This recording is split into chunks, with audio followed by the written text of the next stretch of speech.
Na otvorenie nového multifunkčného ihriska v Beladiciach zavítal i samotný premiér Robert Fico. Spoločnosť mu robili minister práce, sociálnych vecí a rodiny Jan Richter, splnomocnenec vlády Slovenskej republiky pre mládež a šport Dušan Galis, poslanci a kandidáti na poslancov do Národnej rady Marek Ileš a Martin Nemky.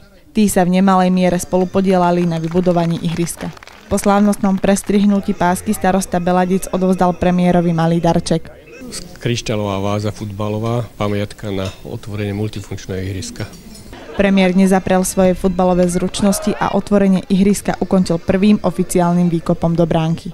Výstavba ihriska trvala 2 mesiace a celkové náklady na jej realizáciu sa vyšplhali do výšky 61 500 eur. Obce sú do určitej miery samostatné pri financovaní, ale sú projekty, na ktoré nemajú dosť peňazí, preto už pred niekoľkými rokmi sme povedali, že budeme podporovať aj výstavbu multifunkčných ihrísk, ale aj iné ďalšie projekty.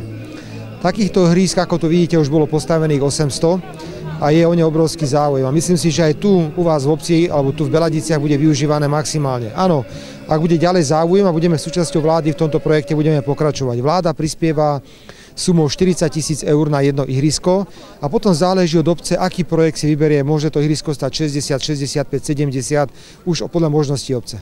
Najväčšiu radosť nového multifunkčného ihriska mali deti. Tešíš sa, že sa tu otvorilo takéto multifunkčné? Áno. A budeš sa na ňom hrať? No jasné. Aj s kamarátmi? No. Budete hrávať futbal? No jasné, že hej. Áno, budeme. Aj pondelok máme naplánované, že by sme sem išli.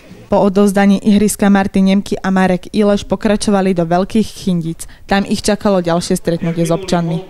Poznám ich, stretávame sa, ale ešte takto sme neboli face to face v takom rodinnom kruhu. A myslím si, že aj títo dvaja kandidáti do Národnej rady Slovenskej republiky budú prínosom pre okres Nitra a verím trocha v kutiku, že aj pre nás bude to ich priateľstvo aj ich kontakty prínosom pre rozvoj našej obce.